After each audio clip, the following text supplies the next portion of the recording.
Denis Moello, qui est un peintre naturaliste, et je vais vous donner quelques petits éléments sur la peinture naturaliste et sur ses spécificités. Nous avons rencontré Denis Moello au tout début de l'ouverture de la galerie. Il a été un des premiers artistes à venir, il était là lors de l'inauguration. Un collectionneur qui nous avait prêté des œuvres avait déjà des tableaux à lui. Et très rapidement, les clients ont été très intéressés par son travail. Nous lui avons donc commandé un certain nombre de pièces et nous avons attendu que son travail soit prêt pour organiser ce focus. S'il n'avait pas été prêt en juin, on l'aurait fait à la rentrée. On ne lui a pas bousculé. Denis Moello prend son temps pour travailler, pour livrer des œuvres très abouties. Et ça permet de juger de la qualité de son travail et de l'implication qu'il y met, aussi bien dans le choix de son sujet que dans les thématiques qu'il aborde. Ça, c'est la première partie. Et la deuxième partie de l'exposition, c'est quelque chose un peu différent de ce que vous avez vu habituellement. En général, on traite les expositions et les accrochages par thématique.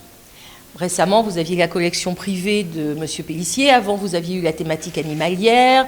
Voilà. Ce soir, nous avons choisi de prendre les pièces emblématiques de tous les artistes avec lesquels nous avons travaillé pendant ces 10 derniers mois. Et nous avons également choisi de ne pas les classer comme nous avions fait avant, avec à l'étage Kinshasa et en bas Brazzaville. On a tout mélangé. La photo, tous les artistes, le figuratif, l'abstrait, les animaux, les personnages, les villages, de façon à ce que, vous reconnaissiez des pièces que vous avez déjà vues, mais que votre œil ne s'habitue pas, que de pièce en pièce, vous soyez à chaque fois étonné. Donc cet accrochage-là est effectivement un peu particulier. Donc la peinture naturaliste, c'est un mouvement qui est apparu en Europe entre 1880 et 1900, qui a eu beaucoup de difficultés à s'imposer. Il faisait suite à la peinture réaliste. Alors qu'est-ce qui différencie la peinture réaliste de la peinture naturaliste ? La peinture réaliste, comme la peinture naturaliste, montre à voir des choses que l'œil contemple. Il n'y a pas d'interprétation, comme vous pouvez en trouver dans la peinture abstraite, par exemple, où vous avez une place prépondérante de l'imaginaire et où un objet, un lieu se transforme en quelque chose d'un peu particulier. Les deux meilleurs exemples d'abstraction que nous ayons ici sont Goten pour le Congo-Brazzaville et Botembe pour le Congo-Kinshasa, où il y a un message dans chacune des pièces. Mais si vous ne connaissez pas le message, c'est un tout petit peu compliqué de le découvrir comme ça de prime abord. C'est une peinture, la peinture abstraite, qui demande un peu d'explication. La peinture réaliste et la peinture naturaliste, ce sont des choses qui vous montrent ce que vous voyez au quotidien.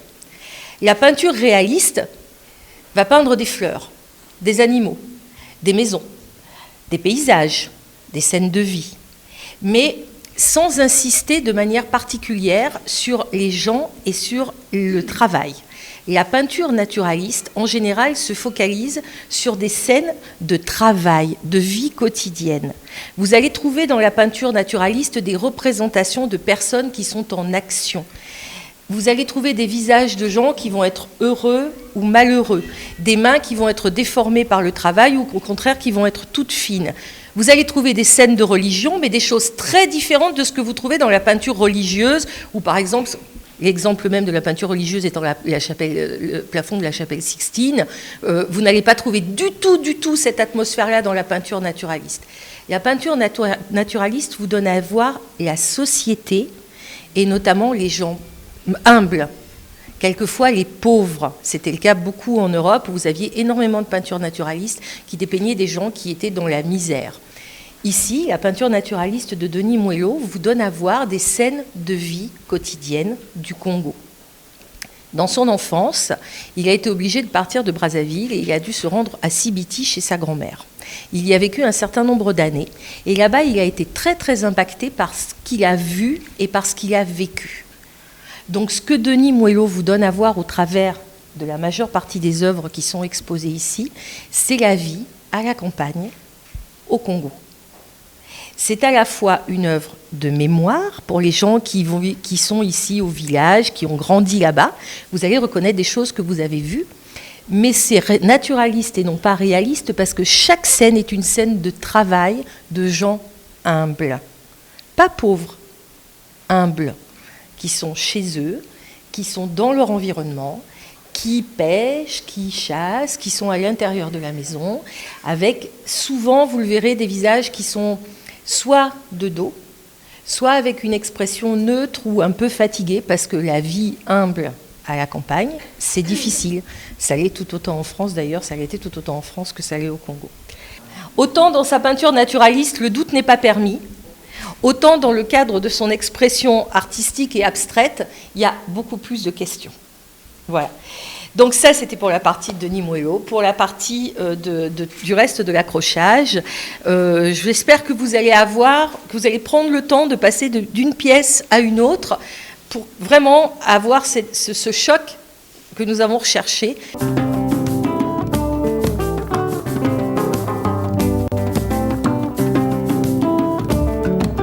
On ne peut pas manquer à dire face à un tel génie. Parce que c'est vrai qu'il n'est pas possible aujourd'hui de parler de la résurrection.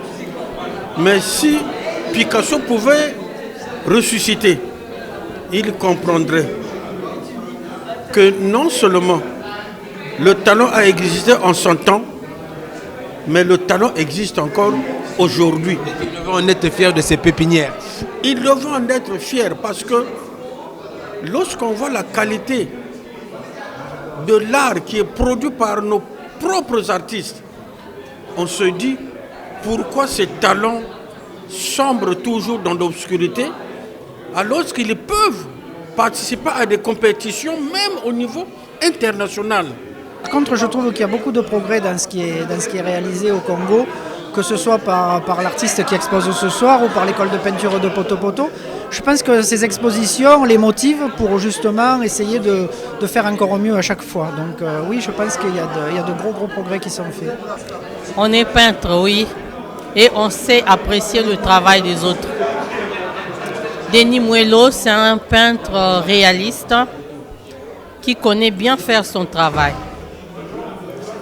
Il sait bien finir ses tableaux. Il sait bien s'appliquer.